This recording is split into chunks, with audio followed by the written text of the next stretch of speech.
બનાસકાંઠામાં જળ સંચયની કામગીરી આખા રાજ્યમાં પ્રથમ ક્રમે ગણાય છે। આજે વન અને પર્યાવરણ મંત્રી પ્રવીણ માળી રામપુરા ગામે પહોંચીને ખેતર તલાવડીનું નિરીક્ષણ કર્યું। 100x100ની બનાવેલી ખેત તલાવડીથી 75 લાખ લીટર પાણી સંગ્રહ થવાની ક્ષમતા ઊભી થઈ છે, જે શિયાળુ અને ઉનાળુ પાક માટે ખેડૂતો માટે આશીર્વાદરૂપ બનશે।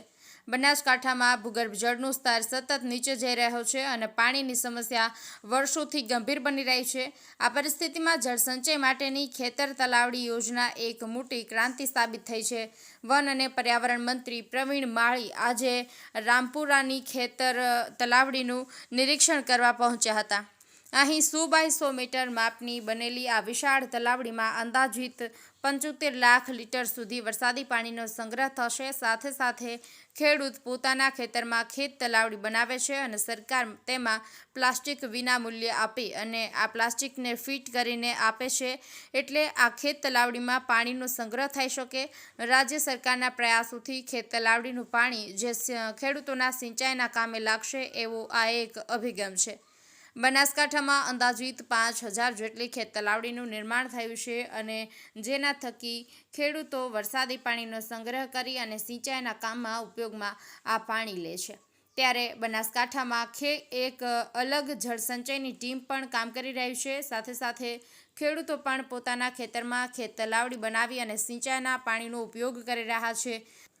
રામપુરાના ખેડૂતે પણ 100 x 100 મીટરના માપથી ખેત તલાવડી બનાવી છે, જેમાં 75 લાખ લીટર પાણીનો સંગ્રહ થશે અને આ પાણી છે એ શિયાળુ અને ઉનાળુ પાકમાં સિંચાઈના કામે લાગી જાય છે।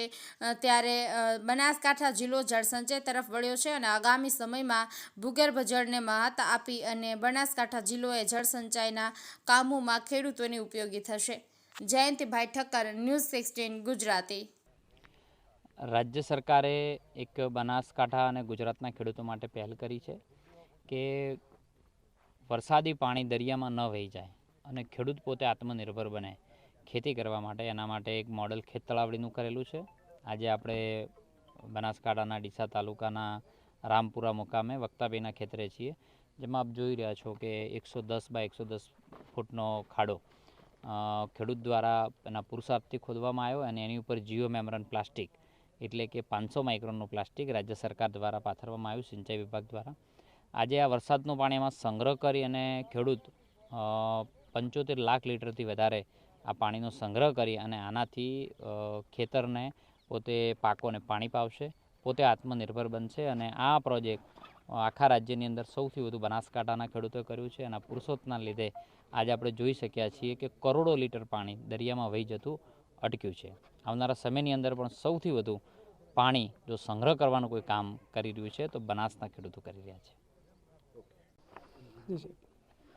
આજે ખેત તલાવડી બનાવી છે, કેટલી જગ્યામાં બનાવી છે, એના શું ફાયદા થવાના? હા, આજે ખેત તલાવડી છે 110 x 110 ચોરસ મીટરની ત્રિજ્યામાં બનાવેલી છે અને સરકારશ્રીના જે માધ્યમથી ડ્રો સિસ્ટમમાં જે અમને પ્લાસ્ટિક આપવામાં આવેલું, એ પ્લાસ્ટિકના ઉપયોગ કરીને અમે જે 75 લાખ લીટર પાણી આમાં સંગ્રહ કરી શકીશું। અને વરસાદનું પાણી જે વહી જતું હતું કે આપણા પ્રધાનમંત્રી સાહેબનો પણ એક સપનું હતું કે ખેતરનું પાણી ખેતરમાં રહે અને ગામનું પાણી ગામમાં રહે, તો એ પાણીને સંગ્રહ કરી અને એ પાણીના સંગ્રહ થકી અમે જે શિયાળુ અને ઉનાળુ બે પાક સિઝન સારી રીતે લઈ શકીશું। અને અમારા પાણીના જે સ્ત્રોત હતા 1000 ફૂટથી પણ ઊંડા જતા રહ્યા હતા, તો એ પાણીને અમે બચાવવા માટે કે હાલ ખેત તલાવડી એક ખેડૂત માટે એક આશીર્વાદરૂપ બની છે અને સરકારશ્રીનો પણ એક મોટો અભિગમ છે કે એમાં લોકો વધુને વધુ જોડાય અને ખેત તલાવડી બનાવી અને પાણીનો સંગ્રહ કરે। એ જ પ્રયાસો શામળભાઈ સી પટેલ, રામપુરા।